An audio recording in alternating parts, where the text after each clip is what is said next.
Hi, everybody. Hi. So ready to begin. Perfect. Welcome. Thanks for spending part of your Monday afternoon with us, President's Day, here at Bookstore One. My name is Bryn Durgan, and I'm Director of Programming. And I know a lot of you have been to so many of our events before, but if it's your first time in, then welcome in. We do book clubs, author talks, signings, all sorts of things, workshops. And if it weren't for customers like you coming to events like these, then we wouldn't be able to do what we do. So it means the world to us, so thank you. And now let me introduce you to the person that you're here to see. He will be in conversation with Eileen Normile, and we'll take questions from the audience before we give you all time to get your book signed. So if you haven't yet purchased a book and you're interested, then just make sure that you run downstairs after we've wrapped and grab your copy. Just a heads up, the bookstore does close at 6, so we're gonna keep an eye on the time and make sure that we have enough time for everybody to get their book signed. Now, he's a contributing editor for The Atlantic and National Journal, where he has covered the White House and many other aspects of Washington life. In 1991, he won the Gerald R. Ford Prize for Distinguished Reporting on the Presidency. He is also the author of the acclaimed Where They Ain't, A History of Baseball in the 1890s. He, his wife, and their 2 children live inside the Beltway. Of course, I'm talking about the author of The Murder of Willie Lincoln, The Attempted Murder of Teddy Roosevelt, and most recently, The Murder of Andrew Johnson. Please join me in welcoming the brilliant Burt Solomon. Okay, well, happy President's Day, everyone. I hope you're really celebrating and headed home for something really fun. More important when it comes to Burt than all of those awards, factual reporting experience, fictional forays, and other things, is the fact that we share a grandson. Almost true. Almost a second. And I have Hunter Solomon is 3, and if genetics have anything to do with it, he's destined for glory. But he's also about to get the shock of his life because there's another baby arriving at any minute, basically. So that is actually Burt's greatest accomplishment, or one of them. But his other one is his talent for writing books, both fictional and, of course, his news reporting experience. So I'd really like to, we're going to talk about this. Burt is really an expert at the Library of Congress. I understand you spend a lot of time there. Yes, a lot of time. And he does an enormous amount of research. And so tell us, how much of this book and the other books as well, how much of it is true? Actually, a surprising amount. I mean, it's true. I actually do the research and I build the plot around the research that I find. And so the Library of Congress is a national treasure. I mean, there's just everything there. You can find any book ever published in this country, all magazines, all newspapers, and so forth. Oh, is that on? Is that better? Can you hear? Okay, there we go. And as I say, the research that I do really shapes the plot. And I mean, I found a couple of really amazing things doing research for this book that I used very heavily in the plot. The most interesting and the most astonishing was that on the day that Lincoln was killed in 1865, that afternoon, John Wilkes Booth, Andrew Johnson was the vice president then, and actually was supposed to be killed that night as well, but he wasn't. That afternoon, John Wilkes Booth went to Johnson's hotel on Pennsylvania Avenue and left a note for Johnson or his private secretary saying, "Don't wish to disturb you. Are you at home? J. Wilkes Booth." Historians have never figured out why he did that, what that was about. Booth obviously was killed afterwards, so he was never in a position to explain it. Historians tend to, this came out at the trial of the Lincoln conspirators. Historians gloss over it because they don't know what to make of it. So I tried to figure out what Booth was up to. And a lot of this plot comes back to the day that Lincoln was shot and the night that Johnson was supposed to be shot and why he was not shot. Okay, that, so an awful lot of this is true, and when you read the book, you'll see how many facts there are. But I'm gonna just read this description. The question for me is why Andrew Johnson? But first I'm going to read from page 5 that says, he was a vindictive man and a worse president, a bully and a demagogue, who considered compromise a sin and never forgave a slight. He had divided a nation that longed for unity. He had been venomous toward his enemies, real and imagined, and had coarsened the civic discourse. What made you choose Andrew Johnson? Any of this sound familiar? Anybody? Really? When I was trying to figure out, I had a 3-book contract with Macmillan. And so I did the first 2 books, and my editor and I are trying to figure out who to write about, who to victimize in the 3rd book. And I had a few suggestions and passed them along to her, one of them being Andrew Johnson. And at the end of my little squib that I sent her about him, I said, you know, he's kind of very much like Trump. And she said, that's the one I want. And so basically I was able to write an entire book about Trump without ever mentioning his name, other than there was a novel that was published that year that I found in bookstore advertisements in the newspapers that say, The Odd Trump, a novel. Terrible book, actually. It's at the Library of Congress, so I actually read at least the first 2 pages of it. But that was why I chose Johnson, or my editor and I together chose Johnson. That is better, isn't it, with this? How about your hero, John Hay? What he's the detective in the book and in all your books. Yeah. What is true about him? All basically is true, and he's a fascinating character. I sort of made him a little bit into me at various times, but he was a really interesting, smart.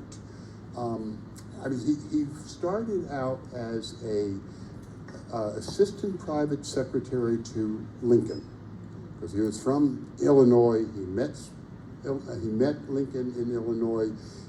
John Hay's uncle was a lawyer who was in the same floor of the same building with Lincoln when he was a lawyer, and so he ended up coming to Washington with Lincoln and living in the White House. And then he went on to this very kind of peripatetic career. He became a diplomat, and then he came in 3 different embassies in Europe. And then he came back home and worked for 5 years at the New York Tribune as an editorial writer. And then he goes to Cleveland, which is where he has just moved when this book takes place. And he and his friend end up writing a 10-volume biography of Lincoln. And then he ends up moving back to Washington, becomes an assistant secretary of state, ends up going to England as the ambassador to the court of St. James, and comes home and is secretary of state for William McKinley and Teddy Roosevelt. So he's a very interesting guy. And I mean, if you're going to say, why did I choose him? He chose me. I was actually, the way this book got, the way I ended up doing these novels at all was I was working on a nonfiction book and staring off into space one morning, trying to deal with whatever is the blank stuff on my computer. And I'm sort of looking back and looking out the window, and suddenly I'm thinking, a murder mystery in the Lincoln White House. Wouldn't that be fun? And so I thought about that for about 30 seconds, and then the next thing came, John Hay as the detective.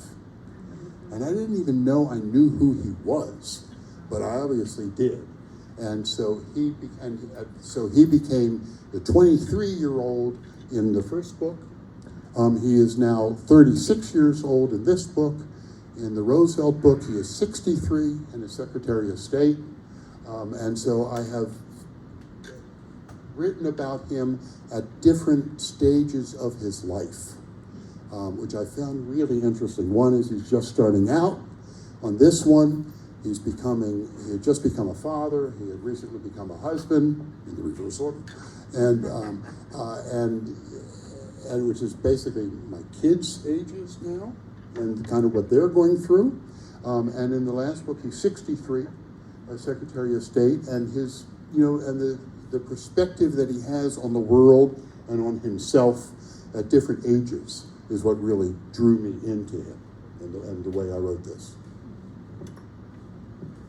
I've always been interested in, having been a news writer myself, how you transition from news writing to fiction. Although news writing these days. But when I was trained, it was carefully not fiction, and that's difficult. That's a difficult transition.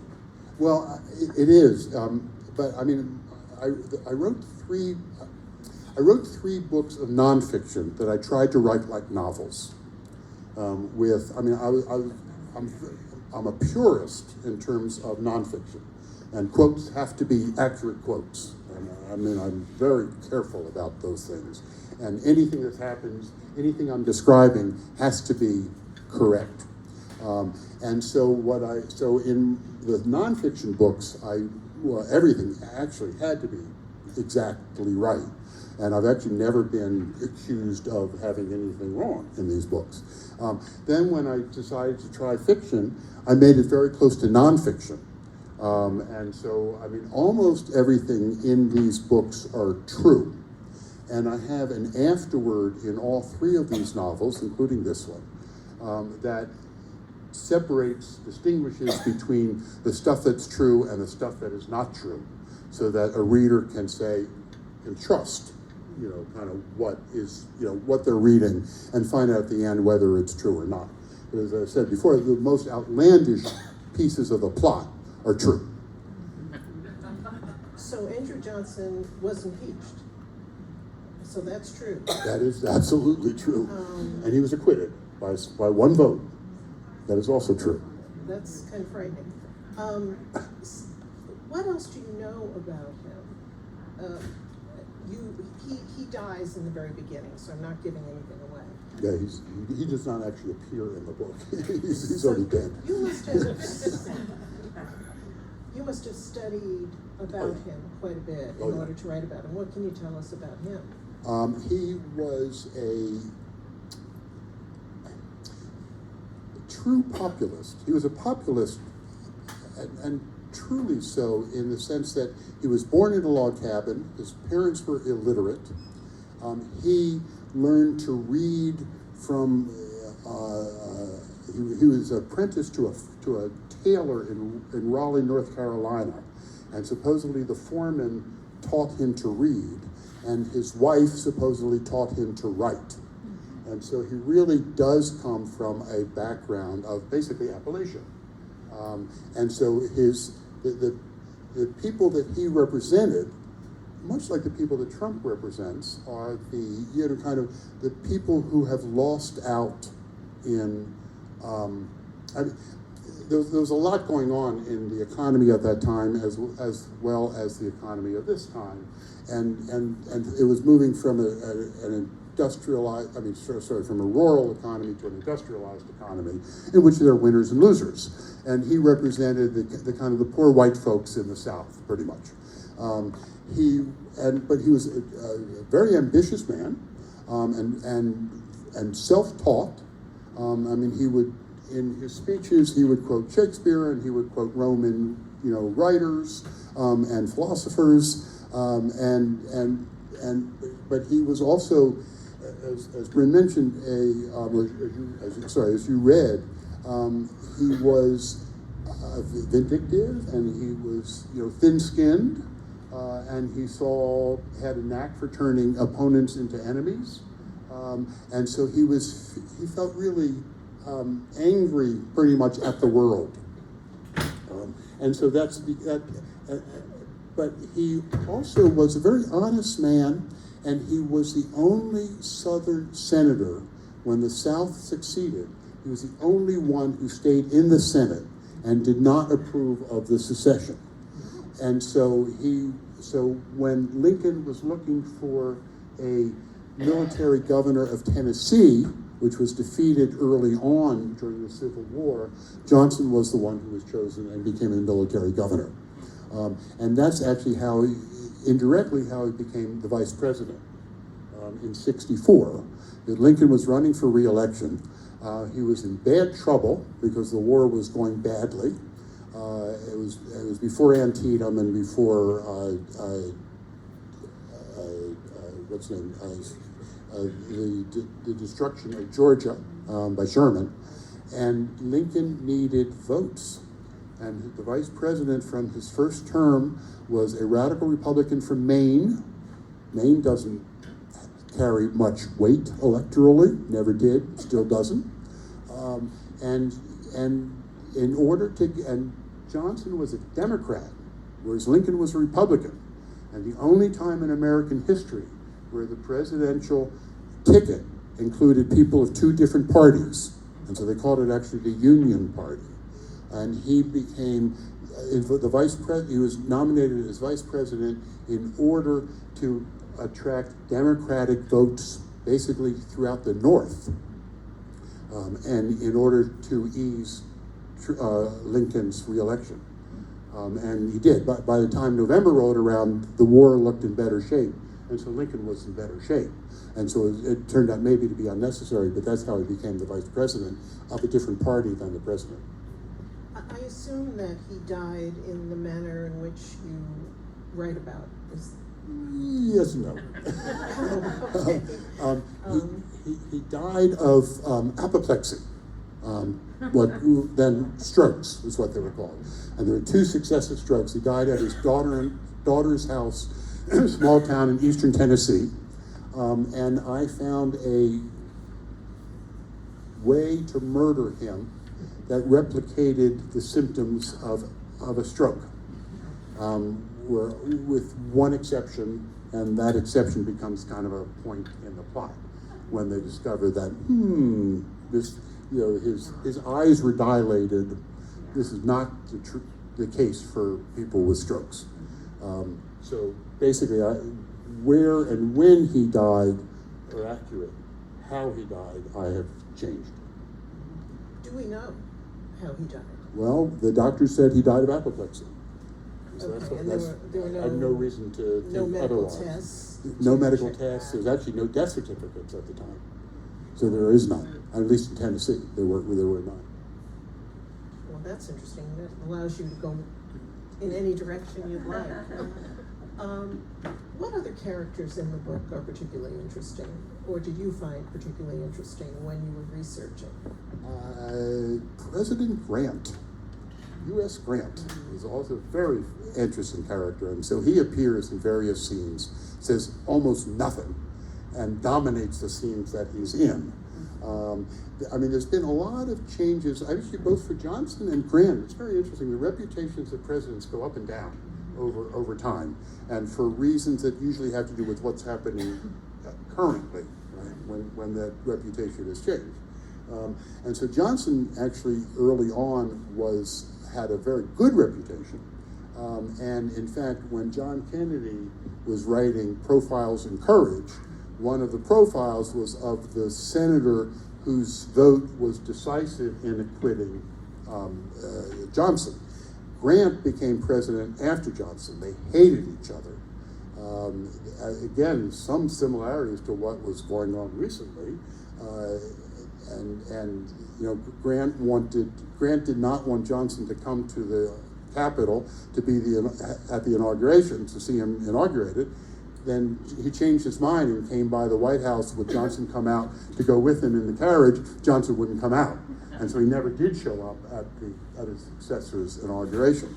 Grant's reputation has been quite low until recently, because he was there's a lot of scandal and corruption surrounding him. Now, there's a biography, 4 or 5 years ago, by Ron Chernow, who had written Hamilton, of Grant. It's a 1,000-page book It's very good. I mean, it's 1,000 pages, and the pace never flags. It's quite wonderful. And he has actually rescued and changed Grant's reputation. And Grant's reputation, a lot of the scandals, he actually was innocent of those scandals. And they were happening with his, his brother-in-law and his brother and his closest aides and his friends and so forth. They were all being corrupt. It's not at all clear that he was. And in terms of civil rights, which the civil rights movement wrecked Andrew Johnson's reputation, and because Johnson was an absolute racist and unapologetically so. Grant was quite the opposite, and was really good in terms of kind of black rights, and so I think that has had a lot to do with reviving Grant's reputation. Are you thinking of any other people that you'd like to kill and discover? Oh, many, but not on a microphone. Or on YouTube. Historically speaking, have you come across anyone else that seems of particular interest? Well, no. Do you like writing fiction or nonfiction? Or your fiction is really almost nonfiction, so it's kind of a hybrid. Yeah, it is, but I've always stayed pretty close to the line. And whatever I'm not, the other thing is when I'm writing is always harder, And so if I'm writing fiction, that's harder than nonfiction. If I'm writing nonfiction, that's harder. I actually think I like writing both. Fiction gives you more freedom to figure out what's going on. It's also harder because you have to come up with stuff that's plausible. My favorite quote about the difference between fiction and nonfiction is from Mark Twain, of course, who said, let's see if I can get this right, truth is stranger than fiction because fiction is obliged to stick to the possibilities. Think about that. It means that fiction has to be plausible. It has to make sense. Nonfiction does not have to make sense, does not have to be plausible. And so in fiction, in a way, is more constraining. And so much you have to do right. You have to get the voice of the characters right. You have to get the situations right. You have to get the facts right, at least in the way I like to do it. All of it has to be plausible. All of it has to hang together in a way that just makes sense to people. Whereas, nonfiction, who would think about 9/11, right? I mean, that seems like 9/11 was a plot for a bad novel, right? Fiction can't take those departures in the same way that nonfiction does on its own. One of the things I noticed in the book was your use of phrases that we don't use anymore. Where are you finding those? Just really 18th, 19th century phrases and down-home sayings. A couple of ways. I mean, I spent a lot of time reading newspapers of the period. And the back pages were better than the front pages. Because they really tell you kind of what's happening, where there's an accident, the carriages colliding and kind of what people say. So you pick up some of the language that way. I also found some great stuff online, like a compendium of 19th century American slang with a separate section on curse words. Very useful. And if I had a question about whether a word or a phrase was used at the time, I could go into, sitting at my desk, I could call up the New York Times or the Evening Star, which was the main newspaper in Washington for many years, and a very good one, and search them, right? And see if that word or that phrase was used ever in the year 1875, which is when this book takes place. And I was actually reading a friend's manuscript of a novel, and it also taking place in the Civil War. And he used the phrase "inside joke." I'm thinking, I don't think so. So I searched the New York Times and Evening Star. No inside jokes. So I said, you really got to take that out. And so sometimes the slang is fun, the kind of you can read memoirs, you can read newspapers, you can read diaries of the period. There's a lot of stuff that's available. And I would sort of pick up words and phrases from that, and I liked using them. And the ones that felt too modern, I could then cancel. I could delete and exchange them for something that was kind of more real of a period. I presume you do that with clothing and your Yes. descriptions. Oh yeah. There's a lot of really good books out there, like that describes houses. Really detailed houses of the Gilded Age, and so what kind of furniture was in the front room and how the parlors were set up and so forth, and so there's a lot of material and a lot of pictures of what people wore, and you can find how people were dressed in drawings in old newspapers, and recipes, right? What people ate. And so I go into the New York Times and search breakfast, right? And you could find what people would eat for breakfast. And so I put that stuff in as much as I could. I mean, you can't overload these things so it feels purposeful, but you have to kind of layer these words, these descriptions, the sense of what was going on then. I'm trying to get people to feel like they're there. That to me is actually one of the joys of historical fiction, is that I want people to feel like they're living in that period. When I was writing like the Lincoln book in particular, and also the Roosevelt book, and this one as well, I mean, I live right outside of Washington, D.C., and I would sometimes go down to like Lafayette Park at midnight and just sit there. And if you sort of block out the cars and you block out the electric lights, everything is the same. There's a statue of Andrew Jackson on horseback, and there's the White House, and there's Lafayette Park, and there's the buildings around it, most of which date to far earlier than the periods I'm writing about. And I would try to sort of just imagine, close my eyes, and be there. And I tried to replicate that in every way that I could, both in language and in situations, and kind of what buildings look like, and I found old maps and descriptions of there's these old real estate maps that go back into like the 1880s that will tell you what each building is. Again, the Library of Congress is a magnificent resource for things like that. Because they have old maps and just old everything, and so and old magazines and so forth, and so you can find all sorts of stuff that makes you. I want the readers to feel like they're there. That's what I was trying to do when I was writing it.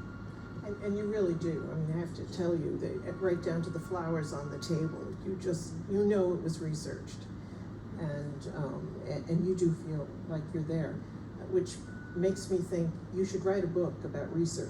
I'm serious. I mean, those kind of resources are not necessarily known to people, and it would really be helpful for people who are looking for that sort of information. Do we have any questions? Please. I can't wait to read it. How long did it take you to write the book? Could you hear that? No. How long did it take to write the book? It took about 2.5 years, I think. I spent the pandemic writing the second, third, and fourth drafts. And I would just sit down every day. I'd done basically most of the research, though not all of it. And so I just kind of did the second draft, did it again, because that's kind of what it takes me. Because the pandemic made it a little trickier because, when I'm writing, I was thinking, I actually need to know such and such. And so I found librarians and so forth that would help me out. I was interested, among other things, that Johnson's daughter and son-in-law owned a farm that was not far from the town in Tennessee where Johnson died. And I wanted to know who owned the farm. And so I found I had already visited Greenville, Tennessee, which is near where the farm was. And I had already gone into the archival library and met the librarians. And so when I wanted to find, if I could have, I would have gone back to that town and gone into the real estate records and found the deeds. She found them for me. And so I was able to find that not only they did not own the farm, Johnson owned the farm. They bought the farm, and 3 days later or something, Johnson owned the farm, and he basically held the mortgage, right? And so when he died, then his widow owned the mortgage, and so I mean that's the kind of thing that took time. And in D.C., there's a marvelous librarian who has helped me out a lot, and I couldn't find the old newspapers I was looking for, but he could. And so he could, in the miracles of modern technology, fax me or scan, the pages that I wanted to do. But basically, I spent more time writing than I did researching at that point, and it just takes me. I just kind of have to do it over and over again until I get it the way that I want to get it. Was it about the same time for the other two books? The first one took longer. The first one took like 5 years, and then a year to sell it. And the second one was a lot faster. The first one, I hadn't written fiction before. And so I wrote, like 11 drafts of the first chapter. I mean, just to get it right. And again, the thing that just scared the hell out of me was writing dialogue for Lincoln. I said, oh my God, how am I going to do that, right? That's really a scary proposition. And so I would write something about Lincoln saying, it doesn't quite sound right, throw it out. Do it again, not quite, throw it out. And I would do that over and over again. Writing dialogue for Theodore Roosevelt was also very tricky. And actually, right before I was supposed to turn it in to my publisher, I was reading a novel about Roosevelt and a very good review in the Washington Post about that novel. And it says that it's hard to write, that writing about Roosevelt, TR, it's either hagiography, it's like he's wonderful, wonderful, wonderful, or it's parody. Well, the problem is Roosevelt is kind of parody. I mean, it's like a parody of himself, right? And so, I mean, he would say bully and, delighted. And so you want that, he really did say those things, so you want that in there, but you can't be on every page, right? Because then it just looks, then it is parody. And so I actually said to my editor, I said, I actually have never missed a deadline basically in my life. I said, you got to give me another week, because I got to go through these, where I am quoting him, and I have to make it less parody. And so I mean, it's a very tricky balance to get him as he sounded, but not get him too often too much how he sounded, because then this kind of sounds almost silly, right? And so I had to go through it again and sort of tune down certain things, take out certain things, put in certain things in order to make them work. That stuff takes time. It takes me time anyway. So. Yes. Who is your next, should we say, target or top? Well, I'm actually not sure.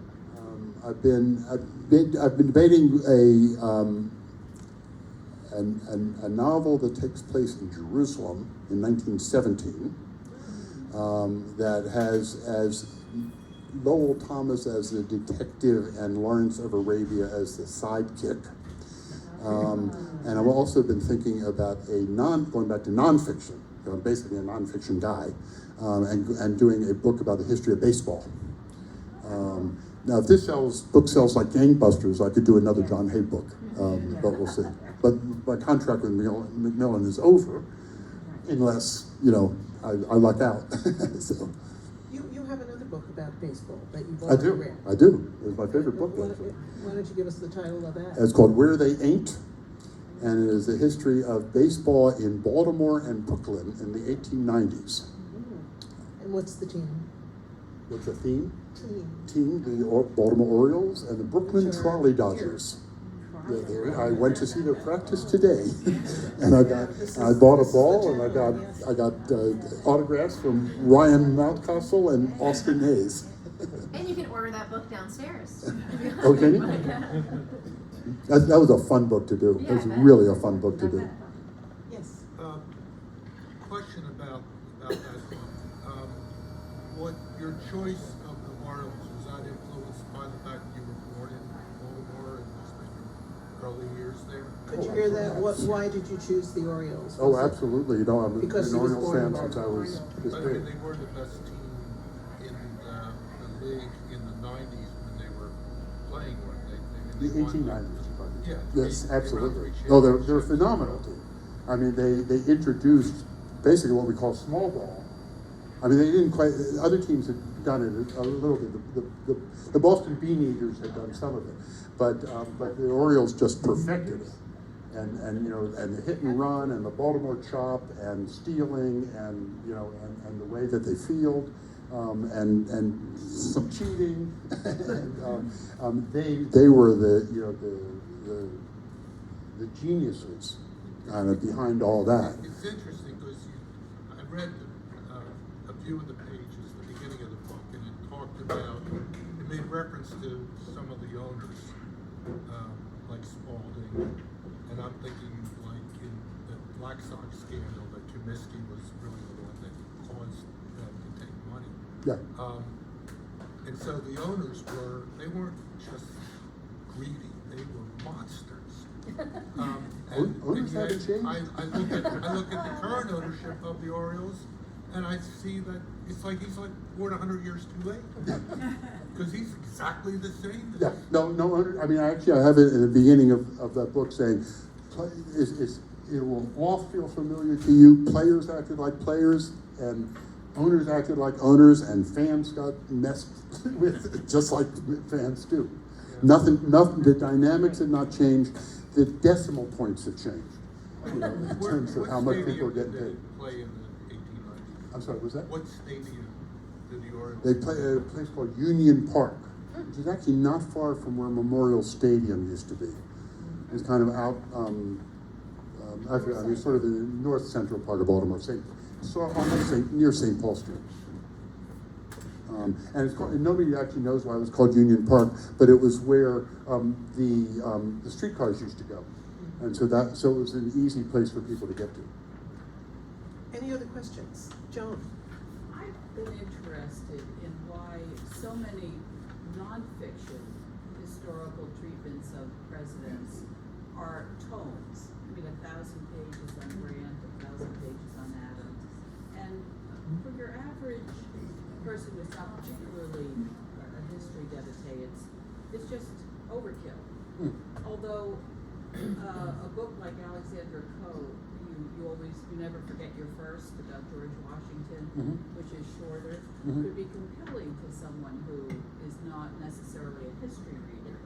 And given the fact that so many people are not getting good backgrounds in history in high school or even college, I wonder whether the nonfiction world of books should have a presidential series about the length of an Alexander Coe book.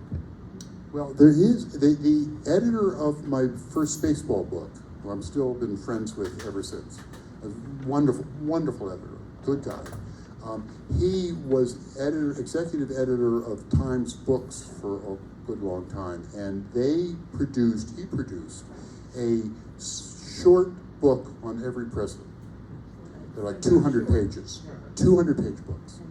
And when I was telling him about, Grant, because I was actually I have a niece who was a publicist there, so I could get her to send me, the books, like one on Grant and one on Johnson this time, and the other ones earlier.